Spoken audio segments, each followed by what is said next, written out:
lovely people. Thank you so much for joining yet another session of Sprint X, the ultimate countdown. And today we're going to talk about the important questions and the most expected questions from the chapter The Making of a Global World. That's chapter 4 from class 10th History.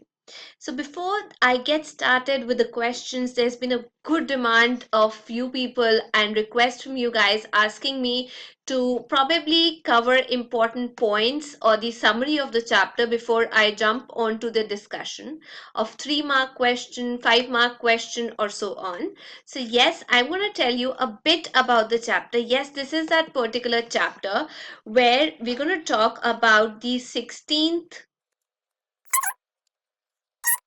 and conquest. So I won't take much of time, but I'll briefly overview that yes, the European sailors, they found a sea route to Asia and also discovered America at this time. It was a movement of the goods, people, even their customs used to follow from, flow from one country to the another along with the knowledge, where there was a good interaction between countries of the world, of the subcontinents of different places. So it had almost taken shape because of that trading that was going on. There was a complete transformation that followed after the discovery of that Americas. That is the island that had a lot of minerals in it. It had the vast land. Even the Peru and Mexico, I would say, the Peru and Mexico were very famous because they had the precious metals, especially the silver, that helped Europeans in financing their trade. So, there are very smart people. Like some people are very smart in their move. So were the Portuguese and Spanish people.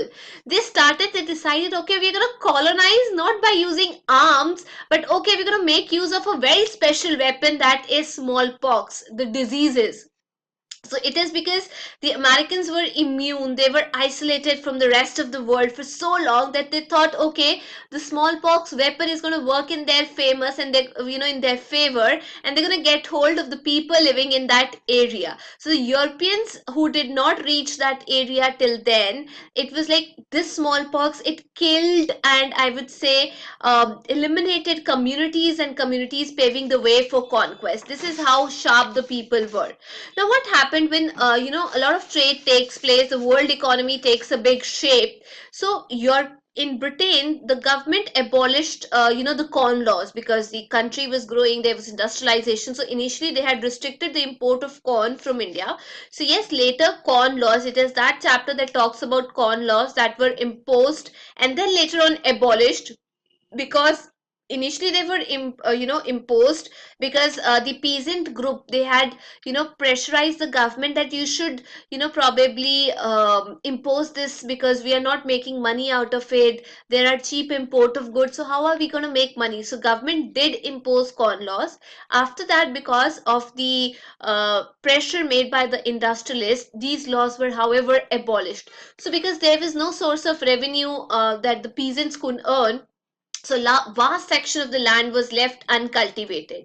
So because of this, a lot of changes took place. Even I would say in this chapter we have the context where we're going to talk about the Bretton Woods twins, and this is a very important question that we're going to talk about. So the Bretton Woods institutions, they were set up in that has been talked in this chapter. So Bretton Woods, there was a conference that took place in July 1944 in New Hampshire, and that is there in USA. So it was a deal to it was a plan. There was a plan that okay, we're gonna move towards the recovery of the nations after World War II, whatever the loss was there. So yes, two organizations were set up. One of them is IMF and the other one is World Bank. Together, these are known as Bretton Woods twins. So it was, I would say, the post-war international economic system to reform the economies or to set up the economies to back to their original pace. So this system was mainly based on, as of now, the system was based on fixed exchange rate. Later on, a lot of countries, especially the G77 group, realized that things are not working in their favor. They are still being exploited even after the coming up of these two institutions.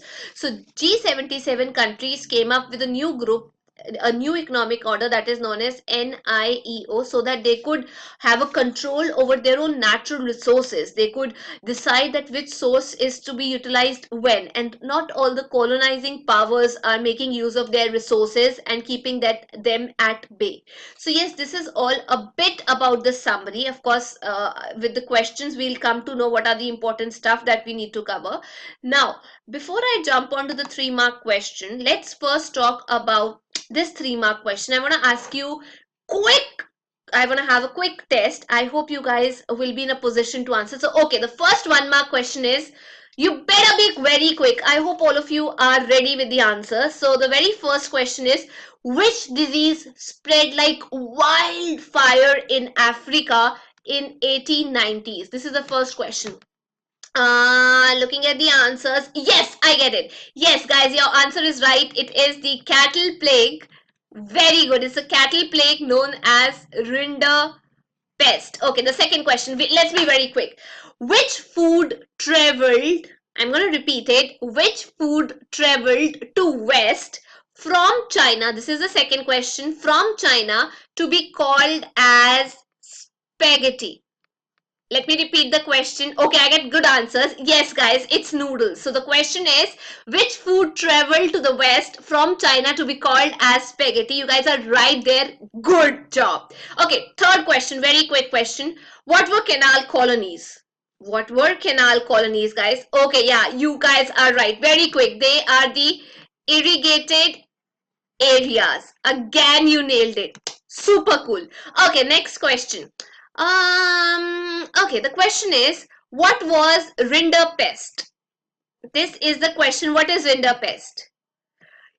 Good answer. It is a cattle disease. And where? Which area did it hit? Yes, in Africa. That's right, guys. Cool. You guys just nailed it. Okay, jumping on to the next question. Let's say fifth question we're going to talk. The fifth question is, what was called as Bretton Woods system? Like, what was the Bretton Woods system? Okay, yes, you guys are right. It is the post-war international economic system. Very good. I got some good answers. Okay, sixth question. What did indentured labor mean? So what did this word mean? Okay, good answer. It means bonded laborers. Next question. Just 5 more questions to go. What is the name of the fabled city? Just 1 minute. Oh, good, guys. It's El Dorado. Super cool. Okay, next question. That's quick. I am getting answers like this. That's very good. Okay, next question. I don't think anybody of you would be able to answer, but let's try. Okay, the question is, who adopted the concept of assembly line to produce automobiles? The quick. Okay, you guys were quick. Yes, it's Henry Ford. Should I jump on to the next question? Okay, let's go. The descendant of, I would say, indentured laborers or workers in the area is a Nobel Prize winning writer. Do you know the name? His name, probably? Yes, it is V.S. Naipaul. Good. So, okay, next question. The Great Depression, it began in which year? When I talk about the Great Depression, it began in which year? Quick, guys, I need the answer to be very quick. Oh my god, it's 1929 and all of you've nailed it. Super cool. Okay, next, almost last question. Okay, let me jump onto the next page. Okay, next question is, the chutney music is it was popular in which 2 areas? Cool. It was popular in Trinidad and also it was popular in Guyana. Guyana. Cool. Okay, next question. What is MNC? Do you guys know what is MNC? Yes. Okay, MNCs, these are multinational corporations. These are basically very large companies that operate in more than one country. Those companies, they are known as multinational companies. Great. Or corporations, I'm sorry, for that matter. This multinational corporations. Okay, next question. Which institutions are referred as Bretton Woods twins? Oh my god, that was quick. IMF and World Bank. I don't think you guys are going to face any problem when it comes to 3 and 5 mark question. Okay, the last question. Trust me, the last question for the day. The 14th question probably. It is, so this is 11, this is 12, this is 13. See how quickly we probably revised the important 14 question. The last question is, are you guys ready for this question? Okay, so let's bang on. The last question is, what was the aim of post-war international economic system?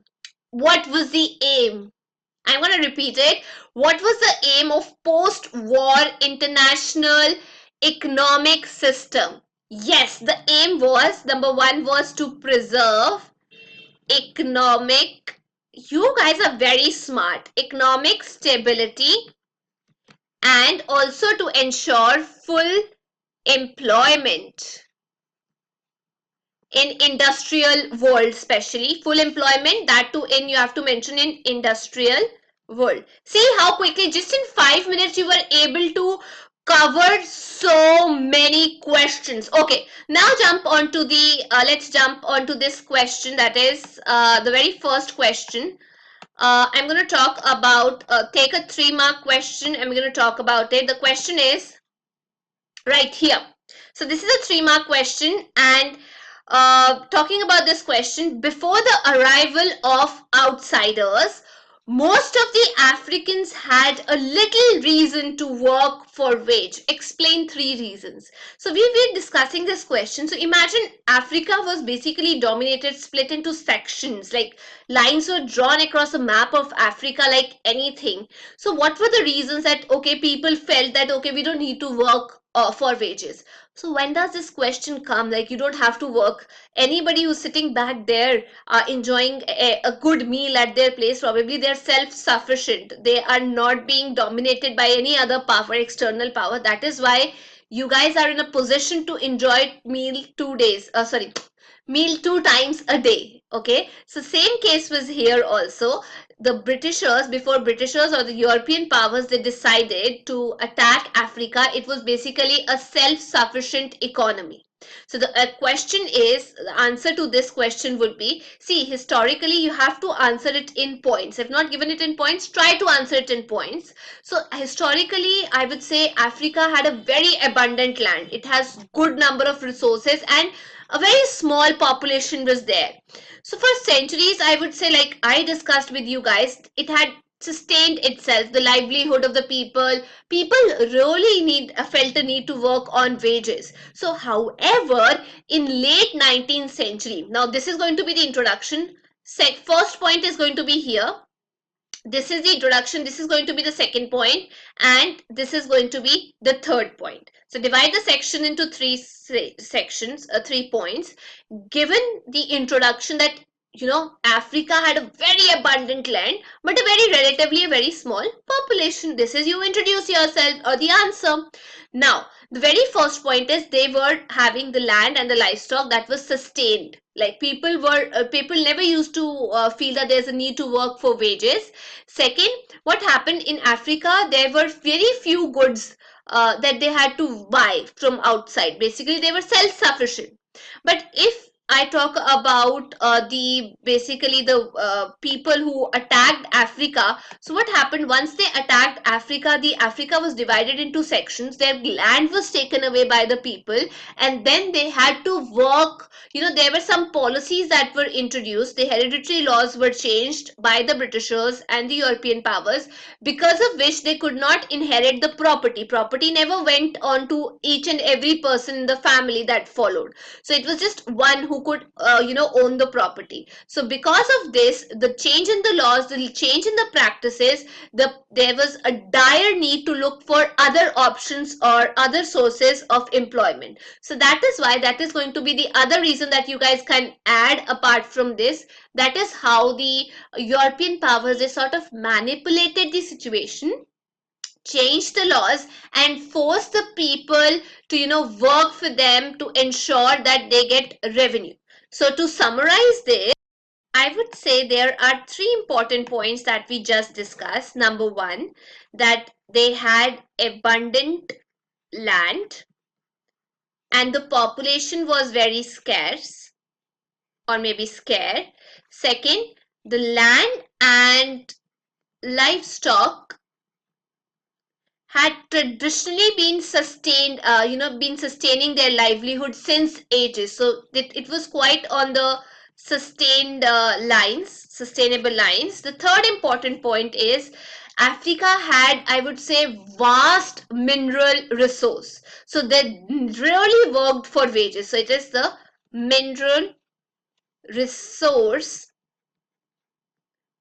resources that we're going to talk about. So they never felt there was a need to work for wages. So this is how you're going to complete the answer. Okay, so even if this question is asked for 1 mark, you guys can put all the 3 points without just write it had abundant land, it had land and livestock that was easy that helped people to sustain for long, and also they had vast resources that kind of helped people sustain their livelihood, and they didn't feel the need to work for wages. Okay, jumping on to the next 3 mark question, let's see if you guys can answer this. What was the impact of technology on food availability? Yes, guys, a very important, very, very important question. I would say that what was the impact of technology? You guys know, way before technology was, it came into being, people used to eat potatoes. They never had an opportunity to have very good food like meat and all. It was like just things were meat sort of things. It was a meal that only rich people could enjoy. Now you have to divide your answer into 3 sections to ensure that you point 3 marks, you get 3 marks clearly. So the very first point that you're going to talk in this case is that new technology enabled the people to avail food at, I would say, at a better way. How in a better way? First is, now you're going to talk only and only about technology. In technology, what do we include? We include railways, we include refrigerated ships, and also we're going to talk about the control in prices. So first of all, yes, because there were faster railways, lighter wagons, and also large ships, they sort of helped in moving the supply more quickly at a more cheaper rate, so that could reach the market well in time. Second important points, way back when animals were traded from Australia, New Zealand, or any other continent, they used to carry the animals or transfer the animals from one place to the other. But however, with the change in technology, with the coming of refrigerated ships, it sort of enabled the transport of those perishable goods. They could travel long distances. There was no issue that okay, they might get spoiled or it might get any sort of infection in it. And third important point is, now because of the change in technology, prices could be controlled, could be brought under control, especially when it comes to the food items. So earlier meat was only a luxury item for a lot of people. However, after the coming up of technology, development of technology, I would say it enabled even the poor people to have food for them, like to have meat available for their demand, to serve their needs. Okay, so these are the 3 points. First, we're going to talk about the transportation facility, that is the railways. Then we're going to talk about the refrigerated ships, and then we're going to talk about the controlling price system.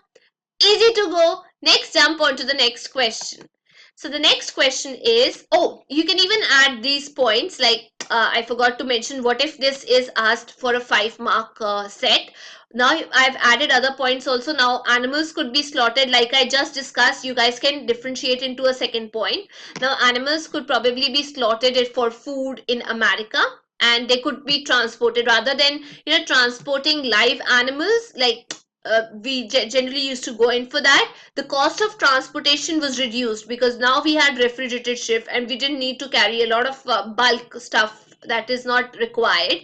And also I would say the poor people in Europe could now consume a more varied form. A lot of variety to offer was offered to the poor people in Europe. Okay, guys, so on that note, let's jump on to the next question. The next question is describe in brief the destruction caused during Second World War. Again, an important question. So what was the destruction that was caused in Second World War? Imagine you guys have no clue. So of course it is, once again, it is the war that any war would probably bring in a lot of casualty, death, destruction. So the Second World War just took place. So how are you going to introduce it? That it took place just after 2 decades of First World War. So you're going to give a good introduction. So there was a lot of casualty associated with it. Approximately 60 million people, they were killed either directly or indirectly. Millions and millions were injured. Most of the death almost took place outside the battlefield. Why? Because there was food scarcity, there was calamity, people were working for the war and they required food supply. But because of war going on between two nations, the supply of the stock, maybe it food, may it be food items, may it be any other item of requirement, it got stuck. The trade was not going on, the demand was there but the supply was not there. So this is important point, that most of the deaths, they actually took place outside the battlefield, because of course automatically the army people, they are sacrificing their life, they're working for the nation, just for the people, in order to ensure that they can colonize more and more land. But somewhere down the line, a lot of people who laid back in the country, they also get to bear the loss. Their family members are lost, they have to fear the bear the burden of that loss. So yes, civilians died more as compared to the soldiers. And even because of that aerial bombardment and all the artillery attack that destroyed a number of cities, it's like with a war you retard, or I said I would probably say you go back 30 years. Why India and Pakistan are not entering or getting into a war? Because anyway it's going to retard our growth. We're going to go back 30 years and we got not going to have, because in any war that takes place, a lot of money is spent in the defense of the country, in the defense of the people. So probably your economy retards to on a back growth. So that is why India and Pakistan are not getting, India has decided not to enter a war, because even after that attack that just took place. So that is how we can relate it with Second World War. Imagine the casualty, imagine the aerial bombardment, imagine the people living outside the war, how bad they might be facing. So that is the destruction that was very difficult to recover and also to come back on the normal pace, so that economy can probably grow. I hope this is clear to you. So since they've asked to give you a brief description, you're first going to tell, okay, World War II took place after 2 decades after First World War. A lot of people died outside the domain of the war, outside the domain of the battlefield, because of because the trade was not taking place, necessity, items of necessity was not being delivered to them. Then I would say, because of aerial bombardment and all the artillery attack, a lot of cities were destroyed, and even that left the life of the people or the economy of the country, take a back seat. I hope I've covered all the important points in this case also. Okay, guys. Now, let's jump on to the next 3-mark question. So I've written the weightage right here in 3-mark questions. The next question is, describe in brief. You have to describe just in brief the economic condition of the post First World War period. Somewhere it is related. Can you guys guess what probably could be the answer to this question, that you have to describe in brief the world economic? Now, I've read the question 2 times. Why did I do that? Because I want to stress on on this term, that is the world economic condition. Even if you're writing on casualty, try to associate it with the economic condition. For example, because of the casualty, there was no breadwinner of the house. Especially when it comes to First World War, world economies took a back seat. The economic links were distorted. The trade was not going on the normal pace it used to go. Especially, can you imagine a country like Britain?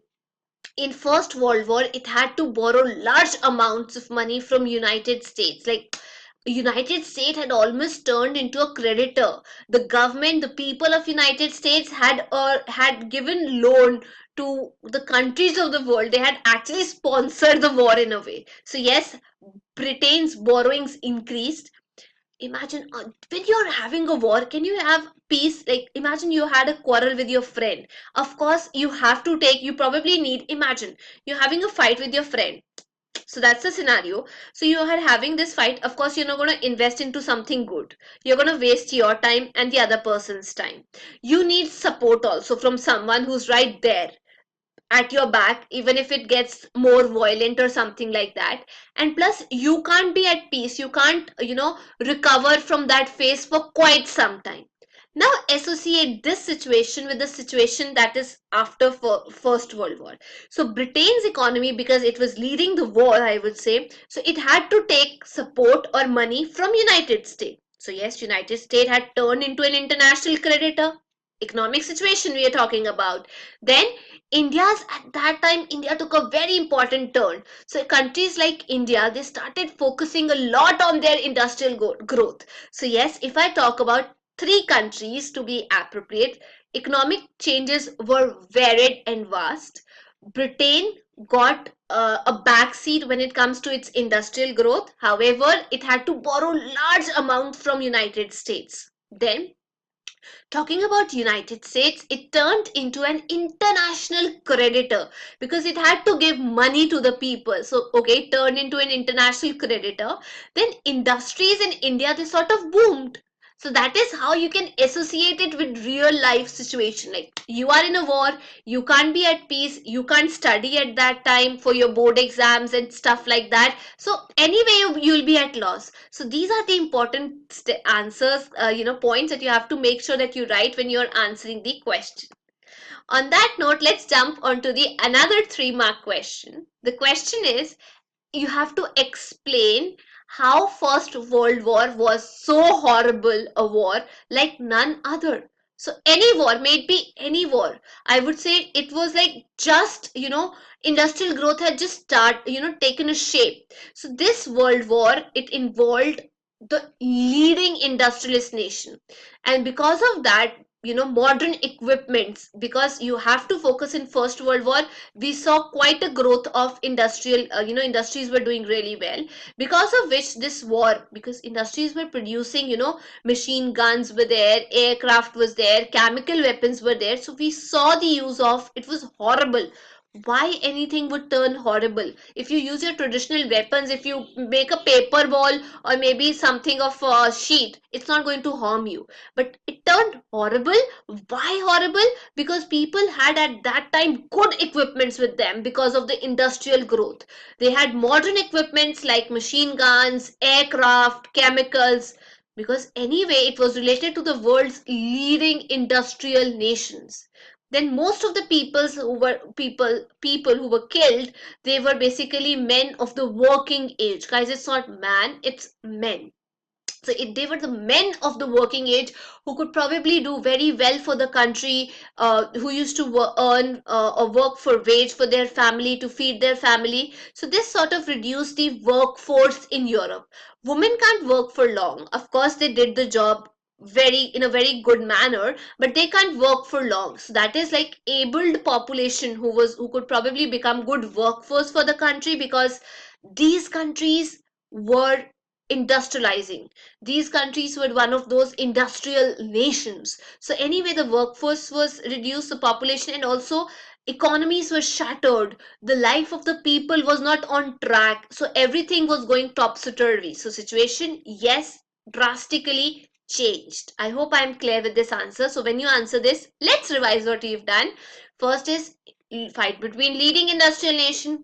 So if you're fighting, you are an industrial nation. Anyway, you're gonna have machine guns, aircraft.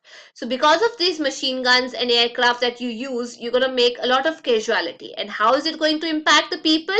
A lot of abled men were working for the, involved in the war. So yes, it brought down the workforce population. And most important points, the economies were shattered, especially the European economies, they were shattered. Okay, on that note, let's jump on to the next important question. How was food problem solved in Britain after scrapping of the corn laws? As I discussed towards the start of the lecture, that what like there were a lot of problems that were faced in Britain. The industrialization was taking place, less availability of land was there. So what followed after the government, scrapped or abolished the corn laws? Now imagine you have this territory and you don't allow any other country to, you don't import corn from any other country. So what will happen? Of course, the population that is there, they'll have to rely on the farmers, whatever they are producing, whatever the cost they are offering, they'll have to take. So once this scrap the corn laws, can I say the price would be controlled? It was easy to control the price. But however, what happened, the food production also increased. It was not just that the price was under control, there was a vast industrial growth also that was taking place, and people could consume more and more. So I hope we've covered the answer. So what is there? Could be imported at cheap prices. Second important point, land was cleared in different parts of the country, world, for example, Europe, Russia, or we talk about America, so that they could feed Britain. Anyway, they had scrapped the corn laws, guys. And then this led to the faster industrial growth and people could earn more money. So more trade was taking place at that time. So I hope this question is easy for you. You guys can handle.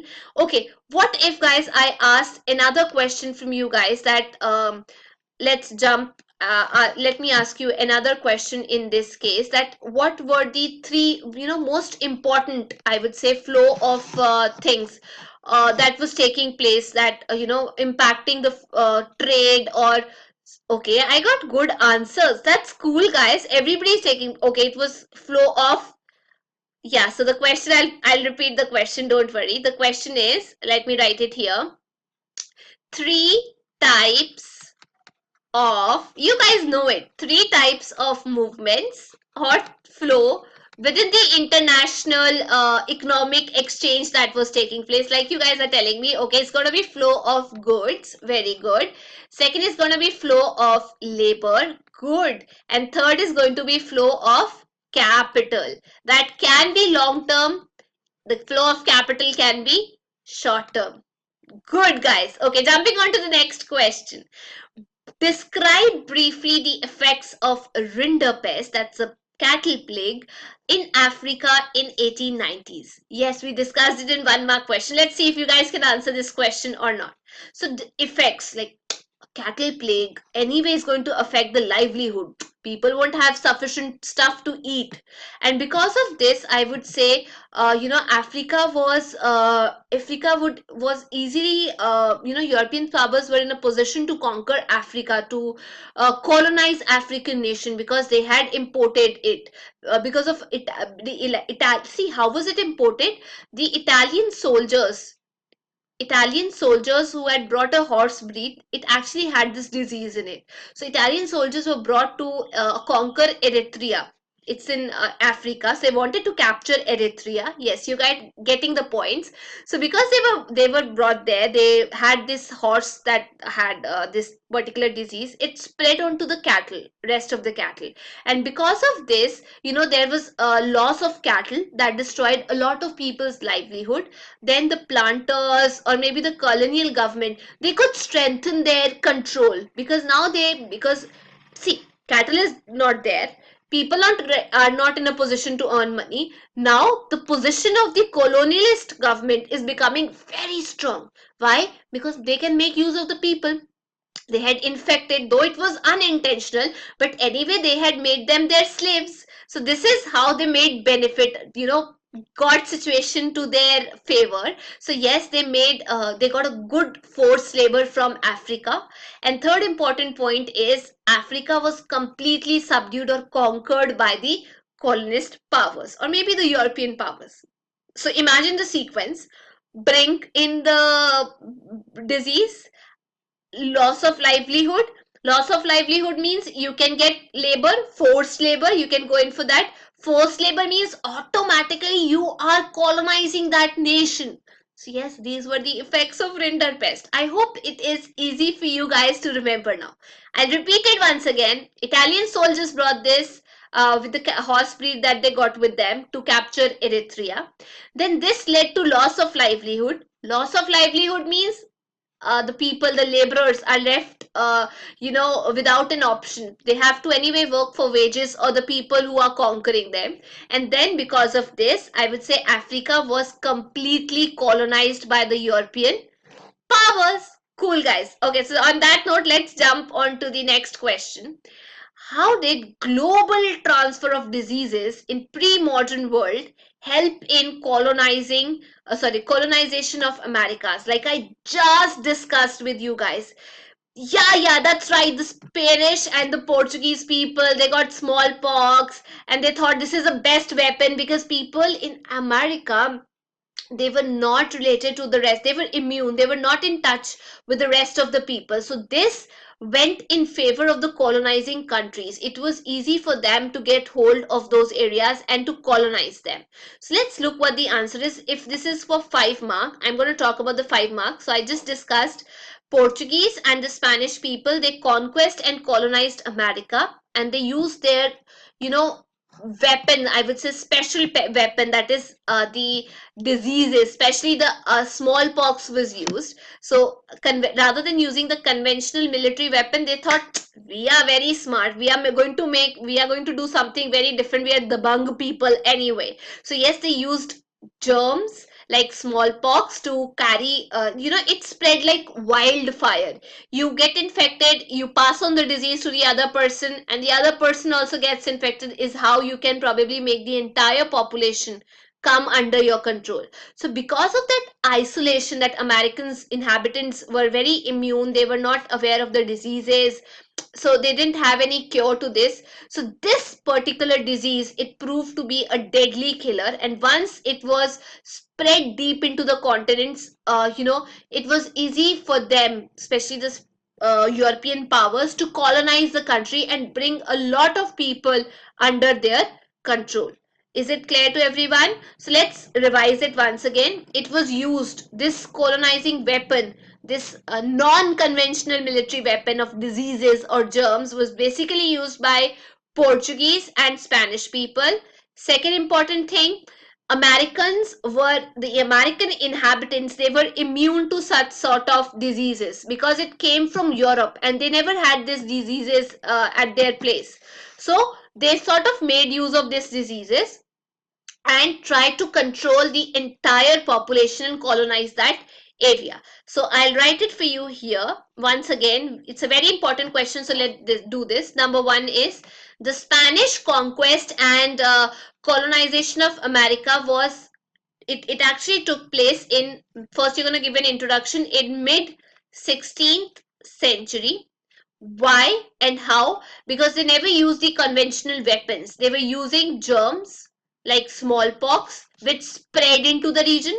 Second important points, the American, yes guys, America's original, I would say, inhabitants,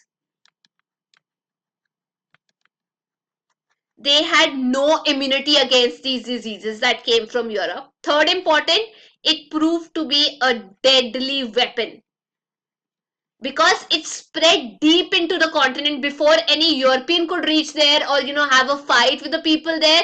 It proved to be a very deadly weapon. So it, I would say, the fourth point is, it, I would say, erased the whole communities. Like, people were dead. It was like whole communities was gone, leading to the conquest. So this led to, of course, all this sort of led to conquest of this area here, communities. And last point is, it was a biological warfare. This is very important, and I expect you guys to underline this. So it was this biological warfare in mid 16th century that made it very easy for the Spanish or the Portuguese people to overcome the Americans. I hope it's clear to all of you. Now let's jump on to the last question. Explain two factors responsible for Great Depression in the world. So why would any depression take place? First of all, let's answer this. Great Depression, that means there's something related to the economy that's not going well. There is some problem in the maybe the banking system. There is some problem with the flow of the trade. So that is what we are going to take, talk about. The banking system crashed, by the way, by due to this Great Depression. So what is going to be the answer to this question when we talk about this one? See, the Great Depression is because it's not just one reason, but yes, it was triggered by a lot of reasons. So what happened when World War was going on, like First World War was going on, I told you there was a boom in agricultural production. Everybody, like army wanted, the military people, they sort of wanted the agricultural produce. So what happened is the agriculture production went up. It was like very good. They thought that we are going to make a lot of money out of this. So because of this, when the war was not, the war stopped or ended, I would say, the agricultural prices, they fell all of a sudden. And peasants, they thought, okay, we are not making money, let's produce more so that at least we can keep our wages at par, we can earn something. So it was like agricultural produce was not being absorbed by the countries. At the same time, in order to have the same revenue, farmers decided if we're going to increase our production so that at least if we are getting less prices for whatever we are producing, we can offer more and at least reach that basic level where we can earn something. So it was a very bad situation. At this time, US also had lended or invested a lot of loan. It had given a lot of loan to countries and sponsored their war. So a lot of money was expected by Europe, by US, from countries around the world. But because the war had shattered the economies of different countries, it was not, they were not in a position to repay the money, the loan that had taken place. So these are the two important factors because of which even in USA, the industries were growing. They were producing like anything. That okay, war is going on. We're gonna produce a lot. Same thinking like peasants thought. We're gonna produce a lot, and we're gonna earn a lot of money. But when people invested in those industries, they thought, okay, now the war is done. We are not making money out of it. So let's pull back our money. So imagine you are investing in something and all of a sudden everybody goes and pull backs the money. Do you think it's going to make sense? So the economy will go down. Like the confidence is going zero. So this is what happened. Let me repeat it for you guys once again. Peasants were producing like anything because they thought, okay, we are gonna make money. But because the war ended, they thought we are in a disastrous situation.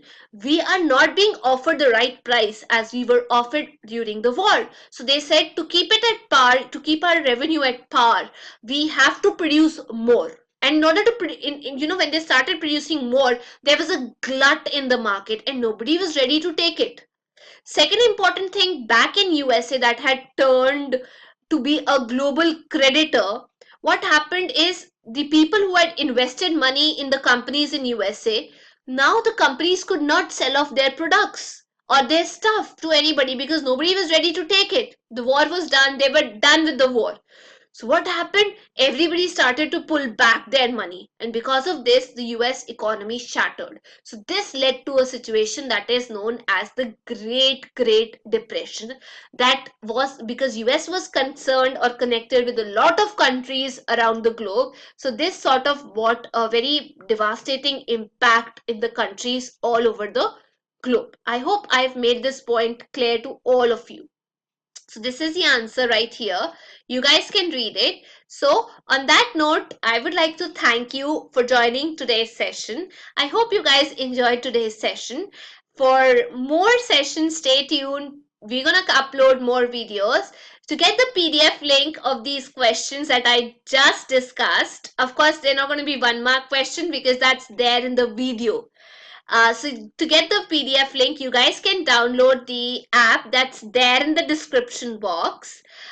With that, you can get study material. We'll be clearing your doubts also. And till we meet next, thank you for joining.